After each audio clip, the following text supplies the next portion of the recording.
नमस्कार, crime petrol देख रहे हैं आप और मैं आकाश देशवाल। इन दिनों कांग्रेस के पूर्व अध्यक्ष राहुल गांधी उत्तराखंड दौरे पर हैं। इस दौरान वो केदारनाथ भी पहुंचे और बाबा केदार की पूजा अर्चना की। राहुल गांधी बाबा केदार के आरती समारोह में भी शामिल हुए। वहीं मंदिर परिसर में राहुल गांधी का सादगी भरा अंदाज देखने को मिला। राहुल गांधी ने केदार मंदिर में भक्तों को चाय पिलाई और भंडारा भी किया। इसका वीडियो भी सामने आया जिसमें राहुल गांधी बाबा केदार के भक्तों को चाय पिलाते हुए और उनसे बातचीत करते हुए नजर आए। टीवी में देखा हमेशा पहली बार सर एक सेल्फी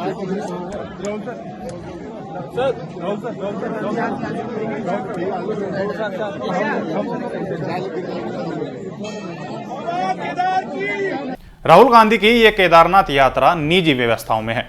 राहुल गांधी केदार सभा के पूर्व अध्यक्ष विनोद शुक्ला के गेस्ट हाउस में रुके हैं। 5 राज्यों में विधानसभा चुनाव की व्यवस्था के बीच ऐसे समय में जब चुनाव प्रचार जोरों पर है, राहुल गांधी की केदारनाथ धाम की 3 दिवसीय निजी आध्यात्मिक यात्रा के राजनीतिक मायने निकाले जा रहे हैं। राहुल गांधी के इस दौरे को कांग्रेस की नरम हिंदुत्व रणनीति से जोड़कर देखा जा रहा है और इसे प्रधानमंत्री नरेंद्र मोदी और चुनावी राज्यों में बीजेपी के आक्रामक अभियान के खिलाफ राहुल की जवाबी राजनीति के तौर पर भी देखा जा रहा है। मध्य प्रदेश, राजस्थान, छत्तीसगढ़, तेलंगाना और मिजोरम में विधानसभा चुनाव के बीच राहुल गांधी का अचानक बाबा केदारनाथ के दर्शन करना और वहां उनका 3 दिवसीय प्रवास राजनीतिक हलकों में काफी चर्चा का विषय बना हुआ है। कांग्रेस मध्य प्रदेश और राजस्थान व छत्तीसगढ़ में सत्ता विरोधी लहर जैसे अपने नए आकर्षक चुनावी वादों पर भरोसा कर रही है। वहीं दूसरी तरफ सत्ताधारी पार्टी के प्रवक्ता सुरेश जोशी ने राहुल गांधी पर तंज कसा है। उनका कहना है कि राहुल गांधी सिर्फ चुनाव के समय में यहां आते हैं। जब कोई देश के अंदर ऐसी परिस्थितियां बनती हैं कि हमको धार्मिक चीज़ों का फ़ायदा लेना है, तभी राहुल गांधी को केदारनाथ जी भी याद आते हैं, भगवान महाकालेश्वर भी याद आते हैं, काशी भी याद आती है, या अन्य जो देश के बड़े बड़े प्रतिष्ठान जो धार्मिक हमारे हैं वो याद आते हैं।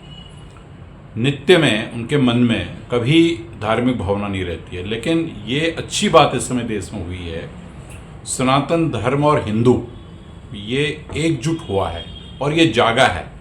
इसलिए गांधी परिवार को भी आज मजबूर होना पड़ रहा है कि सोनिया जी भगवान राम को तिलक कर रही हैं। कभी जीवन में सोनिया जी ने अपनी बेटी प्रियंका को और राहुल को रामलीला नहीं दिखाई होगी। आज कमलनाथ जी और पूरी उनकी टीम और खुद राहुल की टीम कह रही है कि भगवान रामलला के भव्य जिस दिन उनका श्रृंगार होगा, जिस दिन वो विराजमान होंगे, उस दिन हमको क्यों नहीं बुलाया जा रहा है। वो ये भूल जा रहे हैं कि उनकी पार्टी ने जब बाबरी मस्जिद ढहाई गई थी, कितने ऐसे लोगों को, निर्दोष लोगों को जो है कि एक तरह से मैं कहता हूँ सूली पे चढ़ा दिया, गोली मरवा दी, लाखों लोगों को जेल के अंदर डाल दिया। और उतना ही नहीं, लोकतंत्र का गला घोंट करके उन्होंने मध्य प्रदेश की, हिमाचल की, राजस्थान की और उत्तराखंड की 4 सरकारें ले ली। और वो 4 सरकारें इसलिए ले ली कि वो चारों सरकारें सनातन धर्मियों की बनाई हुई सरकारें थी। सुरेश जोशी के इस बयान के बाद कांग्रेस की प्रतिक्रिया भी सामने आई। कांग्रेस प्रवक्ता गरिमा दसोनी ने बीजेपी के इस बयान की निंदा की है। जोशी जी से ये आशा थी नहीं।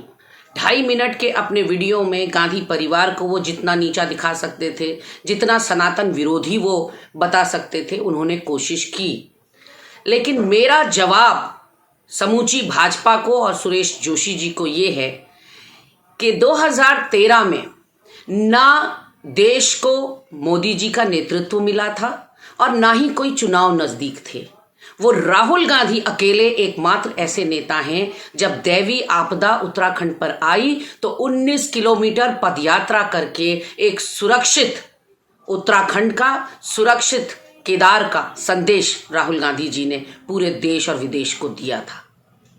आपने बहुत बड़ी बड़ी बातें की, ऐसा लगा जैसे आप हिंदू सनातन धर्म के तथाकथित झंडा बरदार हैं।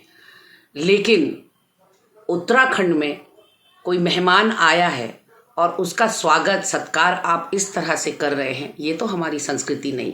हमारी संस्कृति तो अतिथि देवो भव की है और आपसे इतनी छोटी और तुच्छ मानसिकता की अपेक्षा कतई नहीं थी। फिलहाल राहुल गांधी के इस दौरे के बाद देखने वाली बात होगी कि वो इस दौर में आने वाले चुनाव में और जो विधानसभा के चल रहे हैं उनमें हिंदुओं को कितना अपनी ओर खींच पाएंगे, क्योंकि ये दौरा कहीं ना कहीं कांग्रेसियों की नरम हिंदुत्व रणनीति का हिस्सा माना जा रहा है और कांग्रेस पार्टी में इस दौरे से काफी उत्साह भी है।